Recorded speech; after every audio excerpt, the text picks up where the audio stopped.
নয়, আমি নবী বলে দিচ্ছি তোমার বাবা হচ্ছে হুযাফা। বলেন নবী কার বাপের নাম কি এটাও জানে কি জানে না? কে জান্নাতি জাহান্নামী এটাও জানে, কার বাবার নাম কি এটার নাম কি ইলমে গায়েব। এটা যখন দেখছে আমার নবী বলতেছেন ফাকসারা ইয়াকুল সালুনি সালুনি, আরো প্রশ্ন করো। কেউ বললা জান্নাতি না জাহান্নামী, কেউ বললা বাপের নাম কি, না প্রশ্ন করো। ফারুক আজম বুঝে গেছে আর সামনে যদি যাই এরকম আযাব আসতে কি হবে না, দেরি হবে না, কেন আল্লাহ ওনারা রাজি করতে চায়। তখন ফারুক আজম কি করছে, ফাবারাকা উমারু আলা রুকবাতাইহি, নামাজে তাহিয়াতে যেভাবে বসেন নবীর সামনে ফারুক আজম সেভাবে বসে গেছে। ফাকালা, ফারুক বলতেছেন ইয়া রাসূলুল্লাহ আপনি আমাদের উপর কষ্ট পেয়ে গেছেন মনে হয়, কিছু কিছু মুনাফিক আপনার এলম নিয়ে সন্দেহ করেছে বিদায় আপনি সালুনি সালুনি বলছেন। এরকম যদি হয় আল্লাহর গজব চলে আসবে। রাদিনা বিল্লাহি রাব্বা ওয়া বিল ইসলামি দীনা ওয়া বি মুহাম্মাদিন সাল্লাল্লাহু আলাইহি ওয়াসাল্লাম রাসূলা। রাদিনা, আমরা বড় সন্তুষ্ট হয়েছি, আমরা বড় খুশি হয়েছি। বিল্লাহি রাব্বা, আল্লাহকে রব পায়া, ওয়া বিল ইসলামি দীনা, দিন ইসলাম পায়া, ওয়া বি মুহাম্মাদিন সাল্লাল্লাহু আলাইহি ওয়াসাল্লাম রাসূলা, আপনাকে রাসূল পেয়ে আমরা খুশি হয়ে গেছি। সাহাবায়ে কেরাম শুধু আল্লাহু আকবার বলে থেমে যায় নাই, যখন বলেছে রাদিনা বিল্লাহি রাব্বা ওয়া বিল ইসলামি দীনা ওয়া বি মুহাম্মাদিন সাল্লাল্লাহু আলাইহি ওয়াসাল্লাম রাসূলা, এই হাদিস দেখে আমরা নারায়ে তাকবীর বলে থেমে যাই না, সাহাবীদের সুন্নাত নারায়ে রিসালাত দেওয়া শুরু করে দেয়। এটা আমরা এখান থেকে শিখছি, যেখানে আল্লাহর নাম সেখানে রাসূলের নাম আছে না নাই? এখানে চাইলে ফারুক আজম বলতে পারতেন ওয়া রাদিনা বিল্লাহি রাব্বা ওয়া বিল ইসলামি দীনা, শেষ। আপনি বলতে পারতেন লিল্লাহি তাকবীর, দ্বীন ইসলাম জিন্দাবাদ, শেষ। কিন্তু ফারুক থেমে যায় নাই, ফারুক বলতেছেন ওয়া রাদিনা বিল্লাহি রাব্বা ওয়া বিল ইসলামি দীনা ওয়া বি মুহাম্মাদিন সাল্লাল্লাহু আলাইহি ওয়াসাল্লাম রাসূলা। আমরা যখন তাওহীদের স্লোগান দেই, সাথে রিসালাতের স্লোগান দেই, কেন? আমরা মুনাফিক নয়, আমরা সাহাবী রাসূল, আমরা সাহাবী।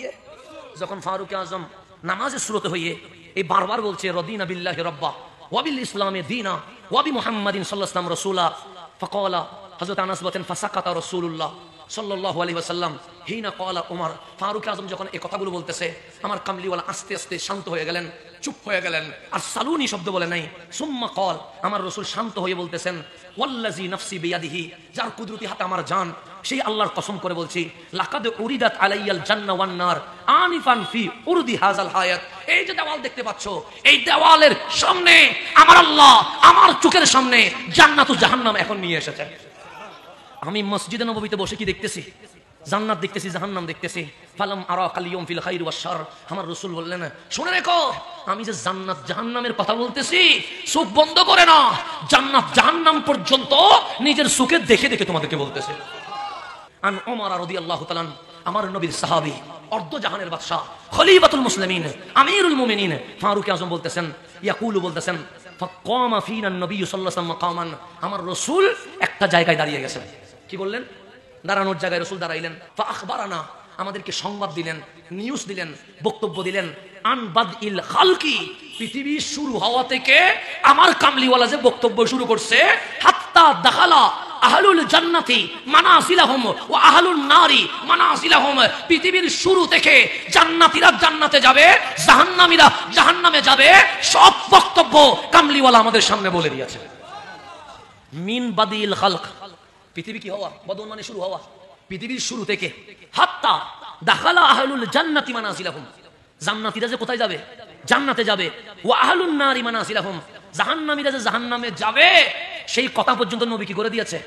পৃথিবীর শুরু থেকে কিয়ামত, হাসর, নসর, ফুলসিরাত হইয়া জান্নাতীরা জান্নাতে, জাহান্নামীরা তখন ফারুক আজম হাফিজা যালিকা মান হাফিজাহু ওয়া নাসিয়াহু মান নাসিয়াহু, আমাদের মধ্যে যারা মুখস্থ রাখতে পেরেছে ওরা মুখস্থ রেখে দিয়েছে, যারা ভুলে যাওয়ার তারা কি হয়ে গেছে? ভুলে গেছে।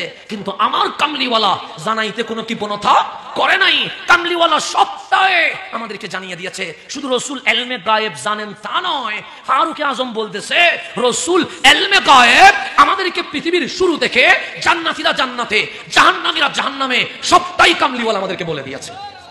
আপনি যদি আরো যান, আমরা হুজুরদের থেকে শিখেছি হাদিস সহিহ, হাদিস কি সহিহ, সফর রাসূলুল্লাহ সাল্লাল্লাহু আলাইহি ওয়াসাল্লাম, আমার রাসূল সফর করতেছেন। কি করতেছেন? সফর করার সময় হঠাৎ কামলিওয়ালা থেমে গেছে, সাহাবায়ে কেরাম অবাক হয়ে গেছে, ডাক দিলেন ইয়া রাসূলুল্লাহ, এটা তো থামার মতো কিছু না, এখানে পানিও নাই, খাবার মতো কিছু নাই, থেমে গেলেন যে?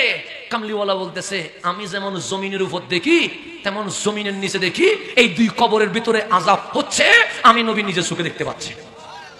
আমার নবী বলতেছেন ওগো সাহাবী, কেন আযাব হচ্ছে জানো? এই কবরের মানুষটা সুগুলহুরি করত, নিন্দা করত, গীবত করত। এই কবরের মানুষটা পেশাব করে ভালো করে পানি নিত না, পবিত্র হইতো না, সেই কারণে আযাব হচ্ছে। তাহলে কোন 1000 বছর আগে কি গুনাহ করছে এটাও আমার নবী জানে। তাহলে অতীত জানে, বর্তমানও জানে কি জানে না? কখন মারা গেছে কোন ঠিক ঠিকানা নাই, কয়েকশো বছর আগে মরছে কেউ জানে না। কিন্তু আমার নবী বলতেছে এই মানুষটা সুগুলখুরি, গীবত, নিন্দা এগুলা করতো, এই মানুষটা পবিত্র থাকতো না, অপবিত্র থাকতো, সেজন্য কি হচ্ছে? আযাব হচ্ছে। আমার নবী কি করলেন বলেন? সাহাবী ওই খেজুর গাছের ডালটা কাটো, ডাল কাটলেন, আমার নবী ডালকে 2টা অংশ করলেন, 2 কবরে ঘিরে দিলেন। সাহাবায়ে কেরাম অবাক হয়ে গেছে, ইয়া রাসূলুল্লাহ গাছ থেকে ঢাল কেটে 2 ভাগ করে দিলেন কেন? কামলিওয়ালা বললেন এই ডালগুলা যতদিন শুকাবে না ততদিন আল্লাহর জিকির করবে, এই ডালের জিকিরের কারণে কবরের ভেতরের আযাব হালকা হয়ে যাবে। তাহলে কবরের আযাব হালকা হওয়া তা ভবিষ্যৎ কেমনে হালকা হবে, ভবিষ্যতের এলাম এটাও আমার নবীর কাছে আছে।